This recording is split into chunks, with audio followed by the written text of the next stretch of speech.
Using interest rates to slow the economy, are you not? Yes, to cool the economy off. And one of the ways you measure your success, other than fluctuation in gross domestic product, is the unemployment rate. Is it not? Yes, one of the measures. Okay. So in effect, I'm not being critical. When you're slowing the economy, you're trying to put people out of work. That's your job, is it not? Not really. We're trying to restore price stability. No, you're trying to raise not wages. You're trying to raise the unemployment rate. That means I know you don't like the phrase, so let me strike it. You're trying to raise the unemployment rate, are you not?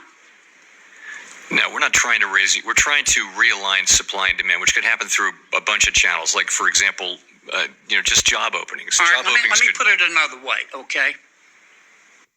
The Economist did a wonderful study.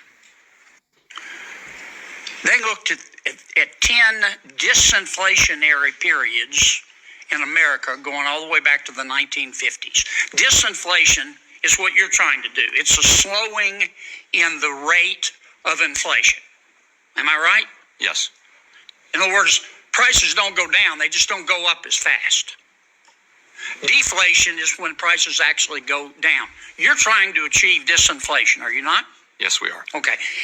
Based on history, in the 10 times that we got inflation down, disinflation since the 1950s, in order to reduce inflation by 2%, unemployment had to go up 3.6%. Now that's history, is it not? I don't have the numbers in front of me, but yes, the standard has been that there have been recessions and downturns when the Fed has tried to reduce inflation. Now, right now, the current inflation rate is 6.4%, and the current unemployment rate is 3.4%. Now, if history is right, I'm not asking you to again blame anybody, but if history is right, unless you get some help, in order to get inflation down from 6.4% to, let's say, 4.4%, and the unemployment rate is going to have to rise to 7% based on history. That's what the record would say. Okay. And to get inflation down to 2.2% based on history, an immutable fact, unemployment would have to go to 10.6%. Would it not? No, I wouldn't. That's what the record shows. That's what the history shows. Yeah, I don't think that kind of a number is at all in play here. I know you're reluctant to admit it, and you don't want to get in the middle of a policy dispute. But I think it's undeniable. It's undeniable that the only way we're going to get this sticky inflation down is to attack it on the monetary side, which you're doing, and on the fiscal side, which means Congress has got to reduce the rate of growth of spending and reduce the rate of growth of debt accumulation. Now, I get that you don't want to get in the middle of that fight.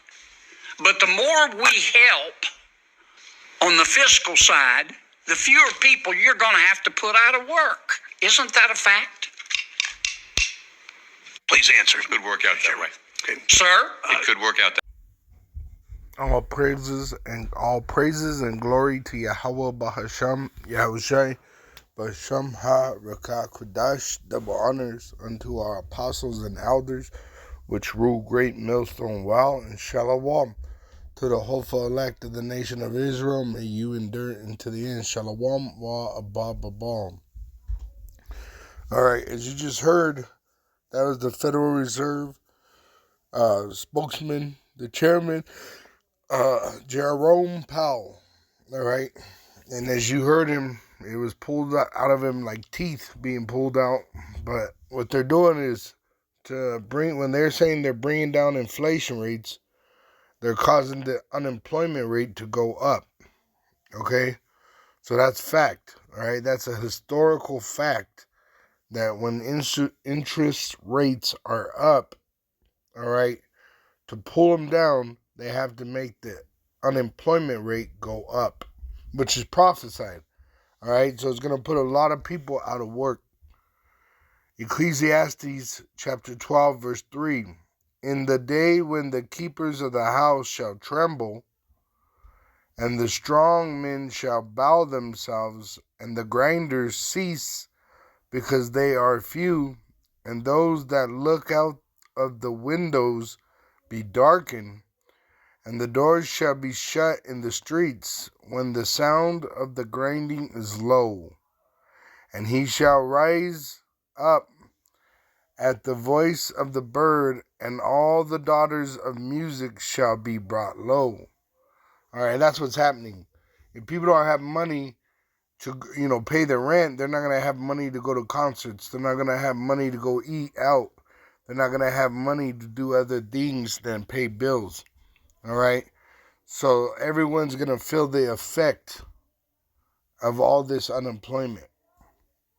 It says also, when they shall be afraid that which is high, and fear shall be in the way, and the almond tree shall flourish, and the grasshoppers shall be a burden, and desire shall fail, because they won't have money to fulfill their desire. All right, it's going to be lockdown. All right, martial law, because 2 Ezra 15 is going to go into effect. It says, because man goeth to his long home, and the mourners go about the streets, or ever, verse 6, or ever the silver cord be loosed, or the golden bowl be broken, or the golden bowl be broken, or the pitcher be broken at the fountain, or the wheel broken at the cistern, then shall the dust return to the earth as it was, and the spirit shall return unto Yahweh who gave it. So that would happen when people die. Because what happens in Jacob's trouble? People are going to die. It says, moreover, because the preacher was wise, he still taught the people knowledge. Yea, he gave good heed, and sought out and set in order many proverbs. Which that's what we're doing right now.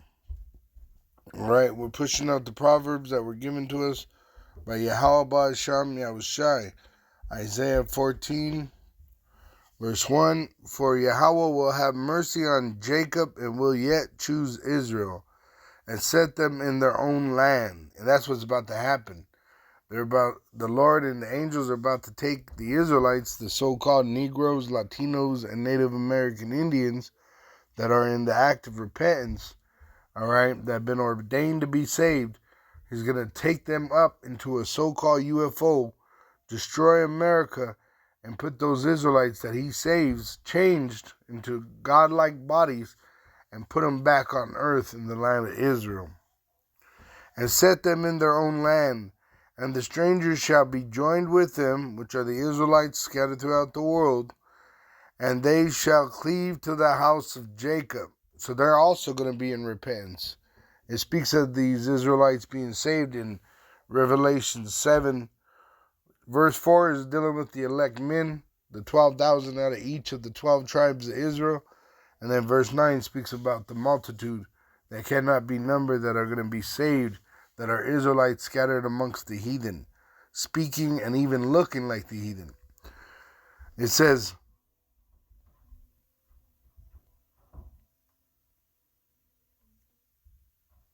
verse 2, and the people shall take them and bring them to their place, and the house of Israel shall possess them in the land of Yahweh. So we're going to take the heathen and have them as slaves for servants and handmaids, and they shall take them captives, whose captives they were, and they shall rule over their oppressors. And it makes me think of Revelation 13:10. Revelation 13:10. It says, he that leadeth into captivity shall go into captivity. He that killeth with the sword must be killed with the sword. Here's the patience and the faith of the saints. So all these nations, confederate to Esau, Edom, the so-called white man, the red devil the Bible speaks of, all right, they have Israel in slavery. We're subject to payment. That's why we have to go to our enemies for the want of all things, as it said in Deuteronomy 28, under the curses. All right, because we didn't serve our power, Yahweh and his son, Yahweh Shai, with joyfulness. We went into captivity, into slavery under the other nations. Now the other nations are going to go into captivity under us. But first, America has to come to a grinding stop, a grinding halt, and then nuclear destruction. Which we see, the so-called white man is the one that's taking peace from the people. The so-called white man is the one that's causing unemployment rates to go up. And it's all given to him by Yahweh Ba'Shem Yahushai to take peace from the world, as it says in Revelation 6, the rider of the red horse. It says, and they shall take them captives whose captives they were, and they shall rule over their oppressors.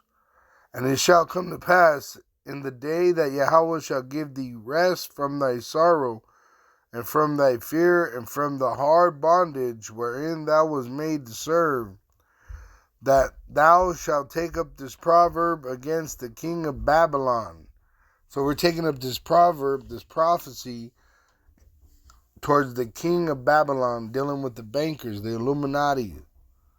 It says, and say, how had the oppressor ceased, the golden city ceased? Yahweh had broken the staff of the wicked. So the Lord is shutting this place down. And the scepter of the rulers. So he's taking the power from Esau and giving it to Israel. He who smote the people in wrath with the continual stroke, the so-called white man, he that ruled the nations in anger is persecuted, and none hindereth. So when the so-called white man's judgment comes, nobody's going to help him, right? There's not going to be a prayer in heaven for him. Everyone's going to be stomping the so-called white man to death because of what he's done to their people. All right? The Israelites are going to be the supreme power that's ruling on this earth, but the rest of the nations, they're going to want to take a pound of flesh off the so-called white man for what they've done to their people. The so-called white man has corrupted and destroyed nations, weakened nations, robbed nations, all right? Slaughtered nations, all right? Dropped bombs on nations. So the white man, the so-called white man, which he's really red, Esau Edom, the red devil the Bible speaks of, has how to pay. And that's why he's on a depopulation mission, because he's trying to escape the judgment that is set out for him. But he will not escape. Okay? He's going to go into that slavery and he's going to drink every bit of it.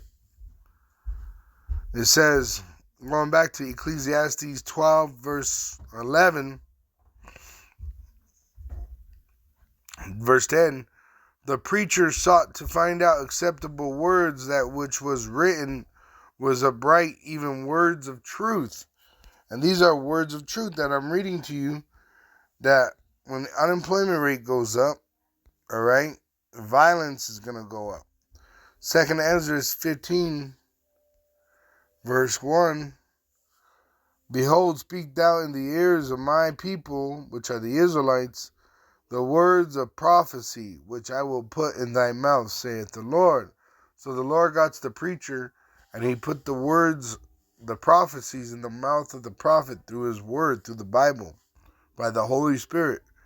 It caused them to be written in paper, because they're on book form, for they are faithful and true, so they're coming to pass every day.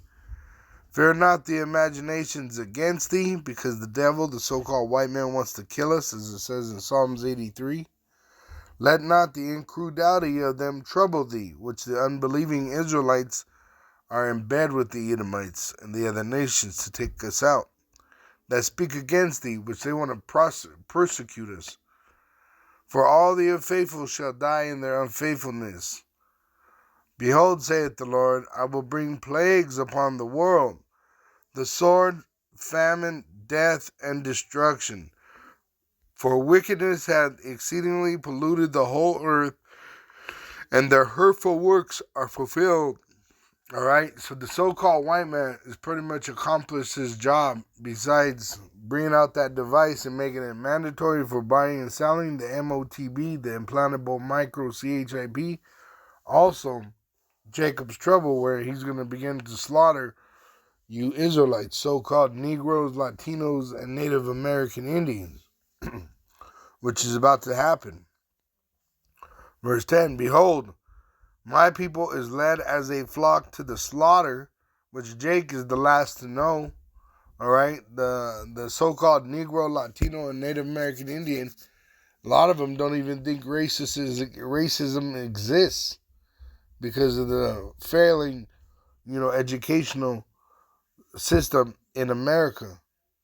All right, but the so-called white man is planning on coming down with great wrath because he knoweth that he had but a short time.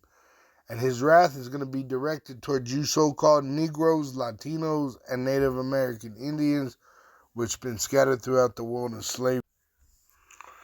All right, and this article opens. It says right here, this is from Quartz.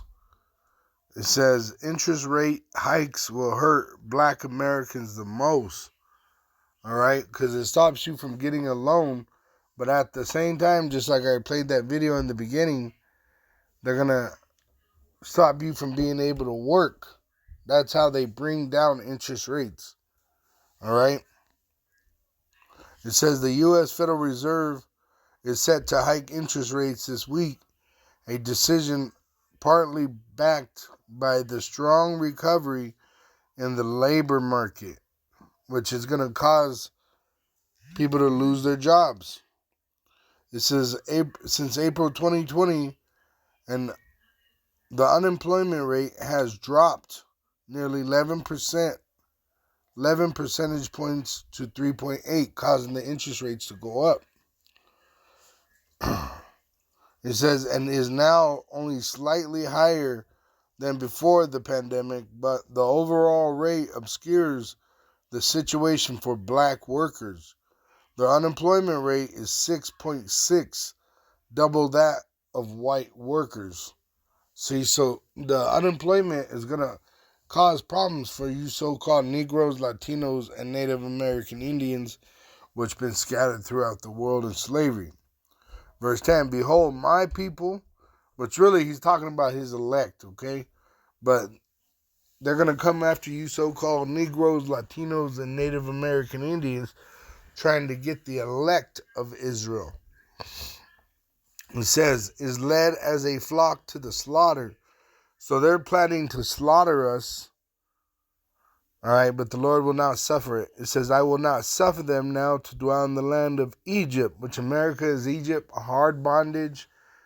All right, we're still in slavery, subject to payment. But I will bring them with the mighty hand and the stretched out arm, and smite Egypt with plagues as before, and will destroy all the land thereof.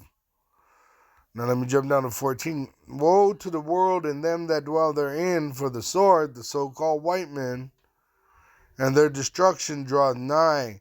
That's why he's coming down with great wrath. And one people shall stand up and fight against another. You're going to have civil wars. You're going to have race wars. And then I just saw another one where the homosexuals are picking up guns, saying that they're being oppressed. So you're even going to have sex wars. It says, and swords in their hands. And there shall be sedition among men. So they're going to be mad and attacking their own government. Why? Because they're going to feel like they've been, oppressed by their government. And invading one another, they shall not regard their kings nor princes, and the course of their actions shall stand in their power. A man shall desire to go into a city and shall not be able, martial law.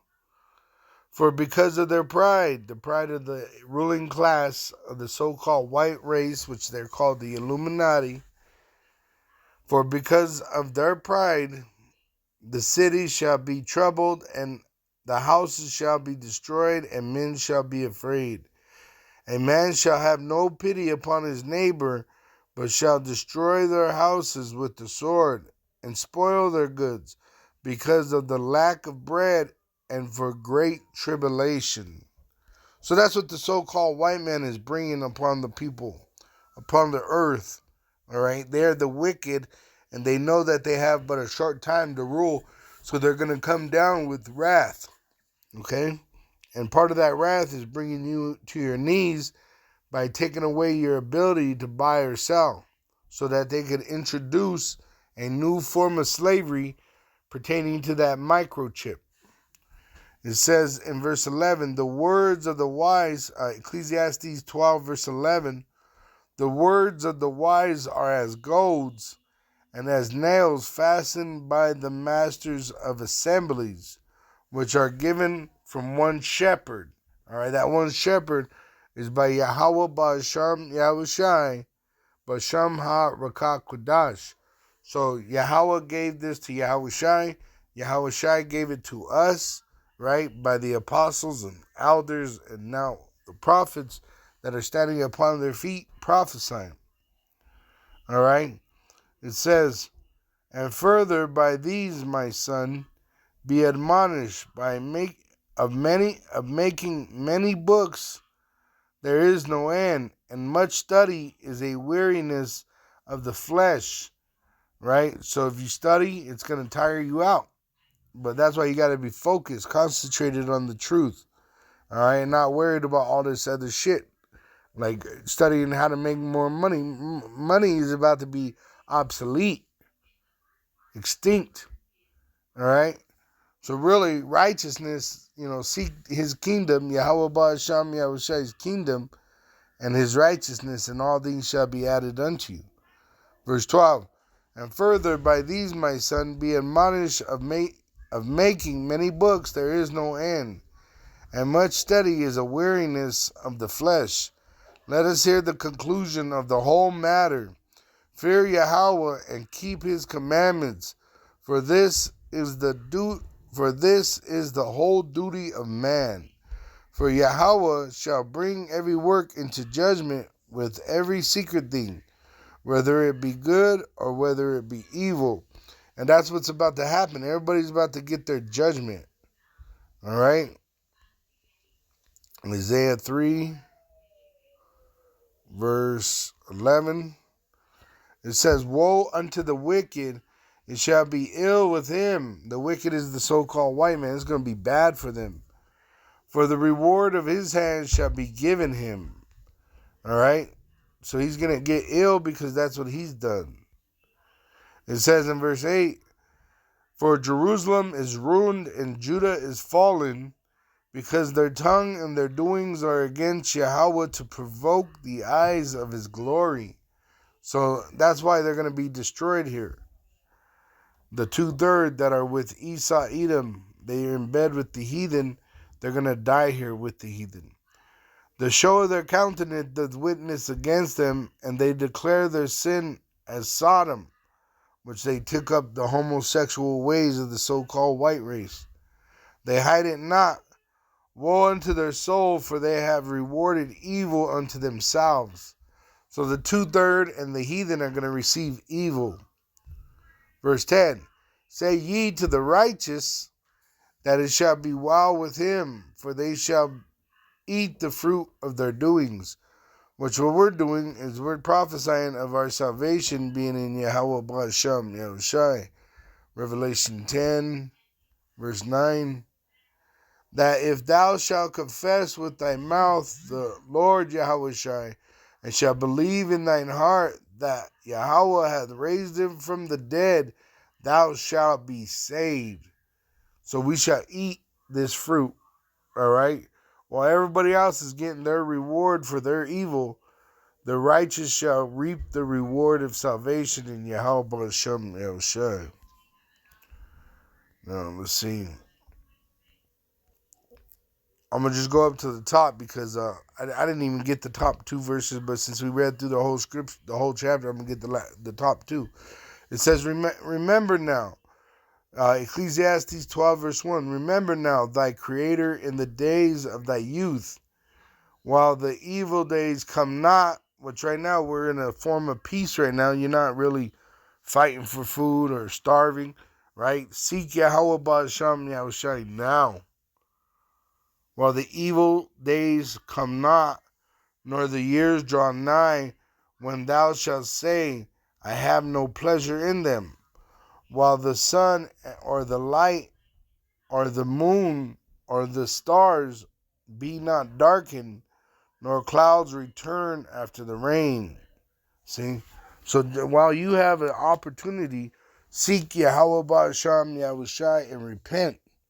All right? Because there's a great judgment about to be dished out on this earth. And the Lord is going to use that so-called white man, all right? Which it says that in 2nd Ezra 15, verse...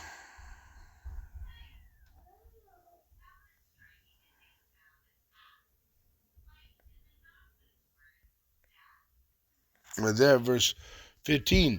For the sword, the so-called white men, and their destruction draw nigh. All right? And one people shall stand up against another, and swords in their hands. So the world is going to get a very violent place, become a very, very violent place. And it's being, brought into that place by the so-called white man, which he was given power to take peace from the earth. All right? That's why all that marching bullshit is bullshit, man. Revelation 6. And we'll wrap it up with this one here. Verse 4, it says, And there went out another horse that was red, and power was given to him that sat thereon to take peace from the earth. The so-called white man, which he's really red, which you can see this man, Jerome Powell, which he's the one raising interest rate to lower interest rates. He's raising unemployment rates, right? You see his collar shirt, it's white, and his skin is red. They are the red Edomites. They are not white, all right? They are the red devil the Bible speaks of. It says, And there went out another horse that was red. A horse is symbolic of power. That was red, and power was given to him that sat thereon to take peace from the earth. And what are they talking about here? Taking peace from the earth. How do people have peace? They have ability to buy and sell, right? To be able to operate in this society. But the wicked, coming down with great wrath, knowing that they have but a short time, is taking away that ability, just like in Egypt when Pharaoh heard Moses come and tell Pharaoh, let my people go so that they may go serve Yahweh. And he said, who is this Yahweh? And make their life harder. They have too much time on their hands. Well, that's what this devil's doing in modern day Egypt, in spiritual Egypt, America, which America is going to be destroyed by nuclear missiles. It says, and that they should kill one another. World War I, World War II, World War III, Civil War, Revolutionary War. They kill each other. And there was given unto him a great sword, which is that nuclear missile. And that nuclear missile is going to be used to devour America at the return of Yahweh Shai. All praises and glory to Yahweh Ba'asham Yahushai. Ba'asham Ha-Rakah Kodash. Double honors to our apostles and elders which rule great millstone well. And shalom to the hopeful elect of the nation of Israel. May you endure into the end. Shalom wa abababal.